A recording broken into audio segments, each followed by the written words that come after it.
네, 평안하셨어요? 네, 건강하시고. 설교 다음에 우리 다시 한번 나아가는 길 우리 보도록 하겠습니다. 우리 다음 주부터 매일 성경에서 요한계시록을 우리 읽게 됩니다. 묵상하게 됩니다. 사실 이 요한계시록이 참 중요한 책입니다. 성경 전체를 요약하고 정리하는 역할을 하기도 하지만 궁극적으로 예수 그리스도의 재림을 증거하는 계시의 성격이 강하기 때문에 그렇습니다. 그러다 보니까요, 적지 않은 그리스도인들이 이 부분에 대한 관심이 많으면서도 동시에 두려움이 있어요. 그도 그럴 것이 적지 않은 이단들이 이 요한계시록을 가지고 사람들을 현혹해 왔습니다. 특별히 시한부 종말론 같은 경우에는 요한계시록에 나오는 이 말씀들을 현실의 사건과 아주 직접적으로 접목시키면서 몇 년도 몇 월 며칠에 예수님이 이런 방법으로 오신다 이렇게 말하면서 사람들을 혼돈시켰던 것도 사실입니다. 그래서 어떤 교회들은 이 요한계시록 이야기만 하면 강한 거부감을 갖고 있는 교회들도 실제로 있어요. 그래서 요한계시록을 은근슬쩍 피해가는 경우들도 많이 있는데, 근데 우리가 알아야 될 것이 뭐냐면 극단적 세대주의자들처럼 세계에 일어나는 종말론적인 현상들을 조목조목 요한계시록과 끼워 맞추는 것도 문제지만, 역으로 반대로 성경에 드러나는 종말에 관한 메시지를 거부하는 일도 결코 옳은 일이 아닙니다. 성경은 1.1획 우리 삶에 적용되지 않는 부분이 없습니다. 그걸 알아야 돼요. 그러기에 어떤 성경의 말씀도 우리가 피해가서도 안 되고, 궁극적으로 말씀이 우리에게 주시는 목적이 무엇인지를 깨닫는 것, 그것이 바로 예수 그리스도의 재림을 기다리는 재림 성도로서의 마땅한 자세다, 그렇게 볼 수가 있겠습니다. 자, 요한계시록은요, 말 그대로 사도 요한이 받은 예수 그리스도의 계시를 기록한 책입니다. 종말론적인 하나님의 예언을 우리가 말할 때 우리가 묵시록이라는 말을 써요. 혹은 이제 문학적으로 말할 때는 묵시문학이다 이렇게 말을 하는데, 여러분 구약에서는요 묵시문학이 두 개가 있어요. 뭘까요? 하나는 다니엘서가 있고 또 하나는 에스겔서가 있습니다. 이 두 가지가 묵시문학, 묵시록입니다. 신약에서는 우리가 읽은 요한계시록이 이 묵시록입니다. 근데 이 묵시라고 하는 말 자체가 헬라어로 아포칼립시스라고 하는 말을 사용하는데, 아포라고 하는 말은요 밝히다, 벗기다 이런 뜻이에요. 아포가. 그리고 이제 칼로시스라는 말 자체가 뭐냐면 덮개라는 뜻, 덮개. 그 덮개를 벗기다, 그런 뜻을 갖고 있는 거예요. 그러니까 가려진 것을 드러내는 것, 원래는 있는 것인데 그것을 알리기 위해서 이 덮개를 걷어내는 것, 그게 바로 이제 계시의 뜻, 묵시의 뜻이라고 볼 수 있겠습니다. 그렇다면 어떤 것이 감춰져 있는 것인가, 그게 중요한 것 아니겠습니까? 근데 우리가 흔히 묵시록, 요한계시록 이렇게 말을 하면, 계시록하면 지구 종말에 관한 예언의 말씀으로 그렇게 이해하고 있지만, 사실 이스라엘 문학에 있어서 이 묵시록이라고 하는 것은 좀 더 현실적인 얘기예요. 그러니까 미래에 관한 얘기를 얘기하는 것보다도 이 이스라엘의 묵시문학 자체가 뭐예요? 현실의 문제를 다루고 있는 책이라고 하는 겁니다. 그래서 여러분, 다니엘과 에스겔 시대도 사실은 그 현실의 문제를 더 다루고 있고, 요한계시록도 현실의 문제를 다루고 있어요. 여러분 아시겠지만 다니엘과 에스겔이 어떤 상황이 있었습니까? 여러분 이 바벨론의 압제 가운데 있었어요. 또한 요한계시록이 기록됐을 때가 뭡니까? 로마의 압제에 있었습니다. 그 압제 가운데서 어떻게 신앙생활을 할지 모르는 사람들에게 하나님의 뜻을 이렇게 붙잡아야 되고 이런 식으로 가야 됩니다라고 하는 것을 가르쳐주는 책이, 이것이 바로 계시록이라고 하는 거예요. 묵시록과 계시록의 역할이라고 하는 겁니다.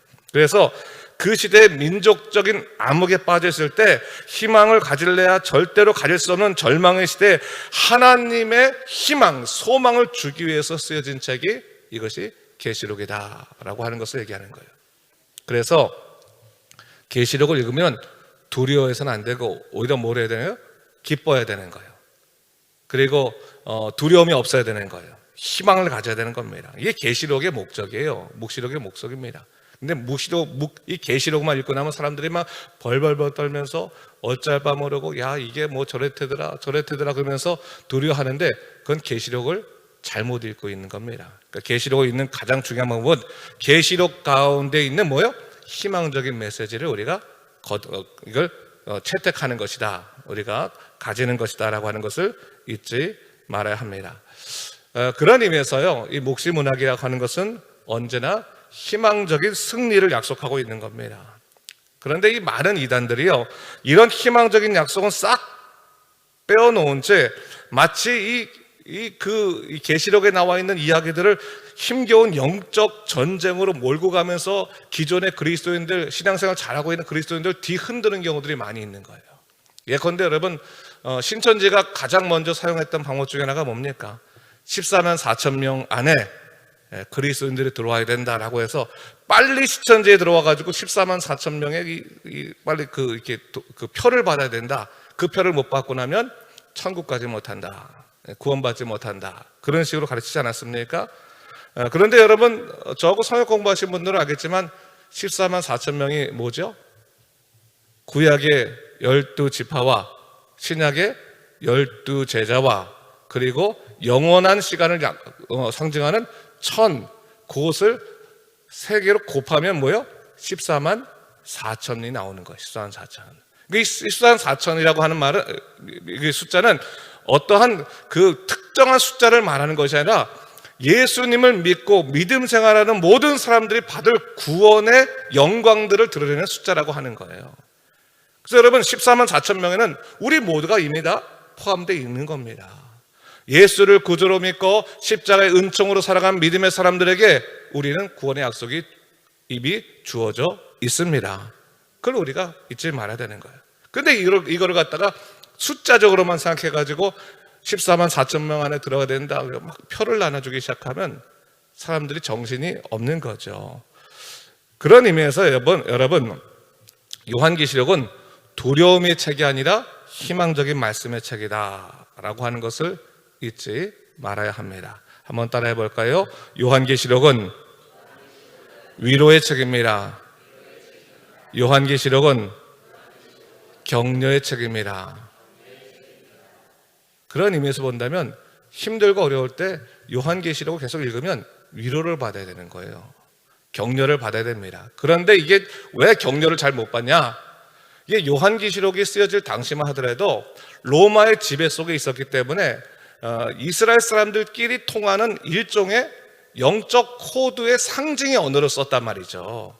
그래서 구약 성경에 나타나 있는 에스겔과 다니엘서에 드러나 있는 상징들을 갖고 요한계시록을 쓰다 보니까 오늘날 읽는 우리들에게는 잘 이해가 되지 않는 겁니다. 그래서 어쩔 수 없이 우리들은 어떻게 해야 되는 거예요? 공부해야 되는 거예요. 공부. 그러니까 요한계시록 어쩔 수 없이, 유대인들은 다 아는 거예요. 유대인들은 눈만 착 봐도 말만 해도 다 아는데 우리 한국 사람들은, 특히 2000년 후에 있는 우리 호주에 사는 우리 그리스도인들은 요한계시록을 제대로 공부해야지만 그 안에 담겨져 있는 하나님의 뜻을 잘 알 수 있다라고 하는 것이죠. 그래서 여러분, 이번에 매일 성경을 공부하실 때 수요 예배도 나오셔서 뭐 다 다루진 못하지만 요한계시록에 나타나 있는 아주 중요한 몇 가지 메시지 포인트 정도는 여러분이 알고 가면, 그러면 이 성경을 읽을 때, 특별히 계시록을 읽을 때 도움이 되겠습니다. 자, 요한계시록을 쓴 사람은 뭐 말 그대로 여러분 사도 요한이죠. 예수님의 12제자 중에서 유일하게 순교하지 아니한 사람입니다. 늙어서 죽은 사람, 이게 사도 요한인데, 사도 요한이 AD 96년경에 이 요한계시록을 썼거든요. 이미 그의 나이가 80이 훨씬 넘었어요. 훨씬 넘었을 그 시대 때, 아주 늙었을 이 시대 때 왜 그가 이 반모섬으로 유배를 갔겠습니까? 당시 소아시아 지방의 7교회라고 하는 것은 사실 굉장히 상징적인 교회입니다. 그러니까 소아시아 전체에 사실 교회가 하나님의 이름으로 연합되어 있었는데, 그 연합에 채 있어서 제일 어른 역할을 감당하는 사람이 이게 사도 요한이었다는 거예요. 그래서 로마가 이 사도 요한을 협박해가지고 네가 나에게 절만 한다면, 네가 나에게 순종만 한다면 그러면 내가 여기 있는 사람들에게 종교적인 자유를 줄게, 이렇게 약속하는 그런 지경까지 이르게 돼요. 그런데 사도 요한이 그걸 거절하는 겁니다. 그런데 함부로 사도 요한을 죽일 수는 없는 거예요. 왜? 그 모든 소아시아 지방에 가장 큰 영적 지도자가 바로 사도 요한이었거든요. 그러니까 어떡합니까? 사도 요한을 반모라고 하는 섬에 보내가지고 유배를 시키게 됩니다. 그런데 하나님께서요, 이 반모 섬에서 어떻게 하셨습니까? 이 요한에게 하늘의 계시를 완전히 부어주시는 거예요. 당시에 로마를 이길 수 있는 영적인 그런 약속들을 부어주실 뿐만 아니라 오늘날 살아가는 우리들에게 주시는 궁극적으로 하나님 나라가 임할 때 그 예수님이 재림하실 때 일들까지 다 계시를 통해서 알려주신 책이 이것이 바로 요한계시록입니다. 그런 의미에서 볼 때 이 요한계시록 한 권 때문에 우리들은 성경의 시간 안에 포함된 사람이 됐어요. 그래서 이 요한계시록 바로 전까지는 다 과거 이야기였어요. 근데 이 요한계시록 이 한 권 때문에 우리 모두는 다 뭐예요? 성경의 시간 안에 포함되어 있게 되었다고 하는 겁니다. 이게 얼마나 감사한지 몰라요. 성경의 시간 안에 포함되어 있다고 하는 것은 성경적인 메시지와 원칙들이 그대로 적용된다고 하는 거예요. 다른 말로 따지면 뭐예요? 말씀대로 살면 반드시 성경의 약속이 우리 삶 속에 이루어진다라고 하는 것을 이야기하는 것입니다. 그런 의미에서 얼마만큼 희망이 있는지 모릅니다. 자, 요한계시록에 쓰여진 목적 크게 두 가지만 얘기합니다. 첫 번째로는 당시 AD 한 95년경에 로마의 박해를 받던 초대 교인들을 격려하기 위해서 쓰여졌습니다. 당시 로마 황제가 도미티아누스라고 하는 황제였는데 이 사람은 네로 황제 이후에 가장 악독한 황제였어요. 그러니까 네로도 뭐는 안 했냐면 자기를 신이라고 숭상하지는 않았어요. 숭배하도록 만들지는 않았어요. 근데 도미티아누스는 뭐예요? 자기를 신이다, 내가 신이다, 나를 숭배하라 하면서 황제의 숭배를 갖다 명령했던 사람이 이 도미티아누스입니다. 얼마나 많은 사람을 죽였는지 모릅니다. 얼마나 많은 사람들을 괴롭혔는지 모릅니다. 특별히 그리스도인들, 정말 이 사람 때문에 원형 경기장에 가서요 사자들의 밥이 되고요, 또한 검투사들의 그런 피해자들이 됐던 것이 사실입니다. 근데 여러분, 그렇게 어려움에서도 불구하고 성도들은 결코 믿음을 버리지 않았습니다. 왜 그렇습니까? 다름 아닌 예수님이 재림하신다고 하는 분명한 약속 때문이었습니다. 그 예수 재림 하나 때문에 온갖 환난을 다 참아낼 수 있었다고 하는 겁니다. 자, 여러분, 우리가 한번 그렇다면 우리를 좀 돌아보면서 생각할 필요가 있겠어요. 자, 그 당시에 그 로마는요, 이 그리스도인들을 바라보면서 저들에게 믿음 하나만 빼앗아 버리면 저들은 무너진다고 생각했어요. 그래서 믿음을 빼앗기 위해서 온갖 환난과 박해를 다 했던 것입니다. 자, 그렇다면 오늘날 우리들은 그 시대 때 같은 환난이나 박해는 사실 없습니다. 그렇다면 우리는 그 시대 사람들보다는 좀 더 믿음을 잘 지켜내야 되지 않겠습니까? 참 이상하죠. 그렇게 환난이 심하고 그렇게 박해가 심하게 있을 때는 오히려 믿음을 잘 지키다가 오늘날처럼 신앙생활하기 좋은 이 시대 때는 믿음을 그렇게 지켜내는 사람이 많지가 않다라고 하는 겁니다. 왜 그럴까? 요한계시를 통해서 다시 한번 우리 신앙을 재점검해야 되는 거예요. 내가 정말로 믿음 생활 제대로 하고 있는지, 정말 연약한 신앙이 아닌지를 한번 돌아볼 필요가 있습니다. 자, 오늘 본문을 통해서 우리가 하나하나 좀 살펴보면 가면 좋겠는데요. 자, 우선 다 같이 우리 1장 1절의 말씀을 읽도록 하겠습니다. 시작. 예수 그리스도의 계시라. 이는 하나님이 그에게 주사 반드시 속히 일어날 일들을 그 종들에게 보이시려고 그의 천사를 그 종 요한에게 보내어 알게 하신 것이라 했어요. 말씀의 시작서부터 아주 분명한 선포를 하고 있습니다. 이것은 예수 그리스도의 계시의 말씀이다 라고 얘기하세요. 아까도 말했지만 계시라고 하는 것은 감추어져 있는 것을 열어서 보여주는 것입니다. 그렇다면 어떤 것이라고 말하고 있습니까? 반드시 일어날 일, 또 뭐요? 속히 일어날 일, 이것을 가르쳐 주겠다라고 이야기하고 있어요. 누구에게 가르쳐 줍니까? 하나님이 선택하신 믿음의 사람들에게 가르쳐 준다. 그 종들에게 가르쳐 준다라고 이야기하고 있습니다. 자, 요한계시록은 우리에게 결국 어떤 책입니까? 하나님께서 반드시 이루실 일과 속히 이루실 일을 깨달아서 우리를 하여금 오늘날 이 현실의 어려움들을 이겨내고 예수의 사람으로 바로 서게 하기 위해서 우리에게 주신 책이다라고 하는 것을 볼 수 있어요. 그런 의미에서 요한계시록은 단순하게 1세기 교인들에게만 주시기 위해서 쓰여진 것이 아니라 또 하나의 목적이 있는데, 그 목적은 뭡니까? 오늘날 믿음 생활하는 우리들에게 이 현실의 영적인 이 전쟁과 같은 곳에서 믿음을 지키기 위해서 주신 책이다라고 하는 것을 볼 수가 있는 거죠. 여러분, 그렇다면 우리는 1세기 그리스도인과 다른 영적인 위협들이 뭔지를 찾아내야 되는 거예요. 1세기 때 그리스도인들의 영적인 위협은 박해였습니다. 박해. 그들은 목숨을 걸고 예수 그리스도의 재림을 생각하면서 그들의 신앙을 지켜냈습니다. 그렇다면 오늘날 이 2000년대를 살아가는 우리 그리스도인들에게 영적인 박해, 영적인 공격은 뭡니까? 곰곰이 바라봐야 돼요. 국가에서 예수 믿으면 잡아갑니까? 혹은 주위에서 성도들이 예수 믿는다고 해서 우리를 핍박하고 있습니까? 사실 호주에 사는 우리들에게는 전혀 그런 일이 없어요. 그럼에도 불구하고 우리는 믿음이 부서져가는, 주저앉는 것을 경험한다는 거예요. 그렇지 않습니까? 믿음이 흔들리는 것을 경험한다고 하는 겁니다. 어느 때 경험하게 됩니까? 혹시 영적으로 게으르기 때문이 아닙니까? 혹시 세상을 사랑하기 때문이 아닙니까?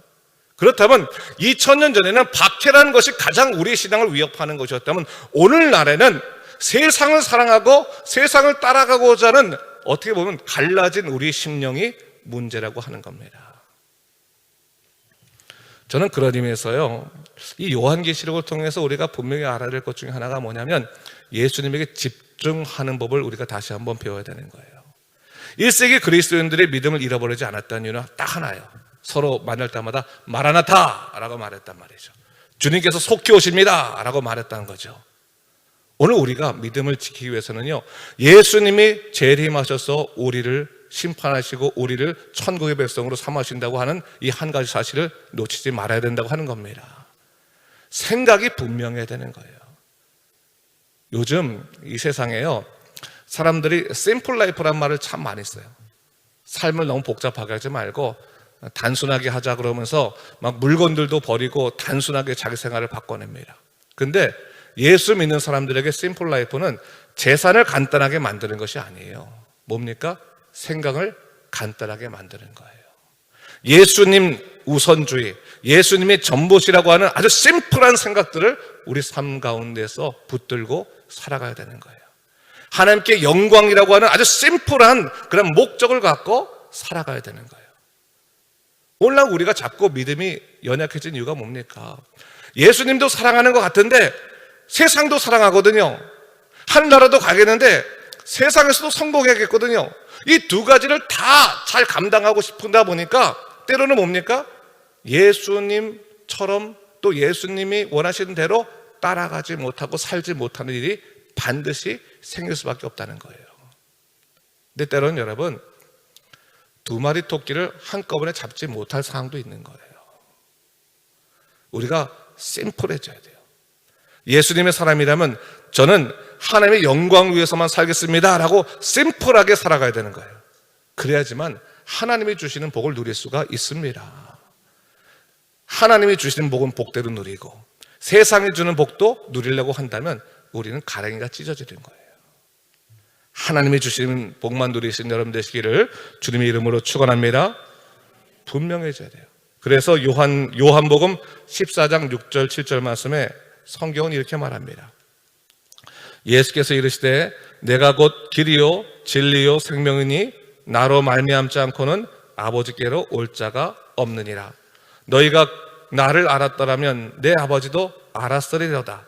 이제부터는 너희가 그를 알았고 또 보았느니라 했어요. 예수님이 길이요 진리요 생명이라고 분명하게 선포하시는 것은 다른 곳에서 길을 찾지 말라, 다른 곳에서 살려고 하지 말라, 다른 곳에서 진리를 찾으려고 하지 말라고 하는 성경의 분명한 메시지를 주고 있는 거예요. 근데 우리는 살기 위해서라고 하면서 주님을 떠나 살 때가 얼마나 많이 있습니까? 심플해져야 되는 거예요.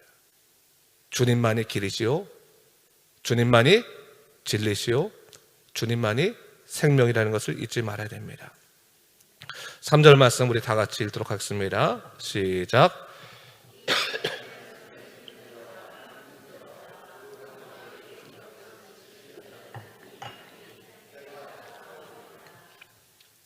이게 원래 그 개역 성경하고요, 또 개역 개정하고 조금 번역이 달라지고, 개역 개정이 조금 더 번역이 안 좋아진 케이스예요. 사실 원문과 좀 달라졌어요. 자, 원래 이 본문에 보니까 예언의 말씀을 읽는 자와 듣는 자와 그 가운데 기록된 것을 지키는 자는 복이 있나니 때가 가까움이라 했는데, 원래는 단수 복수가 좀 나눠졌어요. 읽는 자는 단수고, 그리고 듣는 자하고 지키는 자는 복수입니다.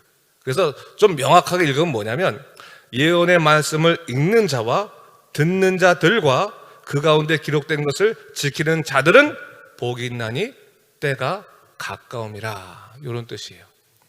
요거를 우리가 들으면 무슨 말인지 잘 모르겠죠. 초대교회 사람들은 이 말 딱 듣자마자 무엇인지 그냥 쫙 알아들어요. 이게 뭐냐면 당시에 예배 드리는 모습을 그대로 지금 이야기하고 있는 거예요. 당시에는요, 말씀을 읽는 자가 있었어요. 봉독하는 자. 그래서 우리 오늘날은 목사가 말씀을 봉독하지만 당시에는 성경 읽는 사람이 따로 있었습니다. 성경 읽는 사람이 성경 읽기 시작하면 그러면 앉아있는 사람들은 뭐예요? 듣는 사람들은 들이지. 듣는 사람들이 있는 거예요. 그리고 또 뭡니까? 그 말씀을 붙들고 와서 그 말씀을 지켜내는 거예요. 그래서 이 세 개가 읽는 것과 듣는 것과 지키는 것이 예배라고 하는 말로 통용이 됐다고 하는 거예요. 여러분, 우리는 오늘날 예배라고 하면 어떤 것만 합니까? 오늘 여기 와서 예배 드릴 때 제가 말씀을 강론하고 여러분들은 듣고 그것으로 끝나면 그 예배예요. 근데 성경에서 예배는 거기서 끝이 나는 게 아니라 뭐예요? 그 말씀을 가지고 지켜내는 것까지가 예배인 거예요. 그런 자들의 복이 있다는 거예요. 어떤 예배자가 될 것이냐? 말씀을 듣고 그리고 지켜내는 것까지 삶을 살아가는 자들, 그 사람들이 복되다라고 얘기하고 있는 거예요. 복된 사람들은요, 세상 것 많이 누리는 자가 복된 사람이 아닙니다. 어떤 사람이 복된 사람입니까? 말씀을 듣고 말씀을 지켜내는 자가 복된 자임을 믿으시기 바랍니다. 그런 의미에서 오늘 본문의 말씀은 뭡니까? 참된 예배자가 되라는 거예요. 그 예배자가 될 때 우리는 복된 자가 될 수 있고, 그런 사람들은 때가 가까이 있다는 것을 깨달은 자들이다라고 하는 것을 다시 한번 성경이 우리에게 가르쳐주고 있는 겁니다. 여러분, 오늘날 우리가 영적으로 너무 나태해져요. 예배를 너무 소홀히 여깁니다. 제가 이제 우리 교인들한테도 가끔 이제 수요예배도 열심히 나오시고요, 뭐 기도회도 열심히 나오시고요 하고 계속 말을 할 텐데, 이런 공적인 예배도 우리가 분명히 지켜야 되고, 아울러서 뭡니까? 예배 때 들은 말씀들을 삶에서 살아내는, 실천해내는 그런 삶까지 이어가는 진정한 예배자가 되어야 되겠습니다. 그래서 오늘 우리가 이 본문의 말씀을 다시 한번 읽으면서, 그렇습니다, 주님, 우리가 하나님의 뜻대로 살게 하시고 이 예배자로서의 바른 삶을 살도록 인도하여 주시옵소서. 그래서 이 계시록의 말씀을 통해서 다시 한번 예수 그리스도께 집중하고 믿음으로 사는 거룩한 백성 되게 하여 주시옵소서. 기도할 수 있는 우리 모두가 되시기를 주님의 이름으로 축원합니다.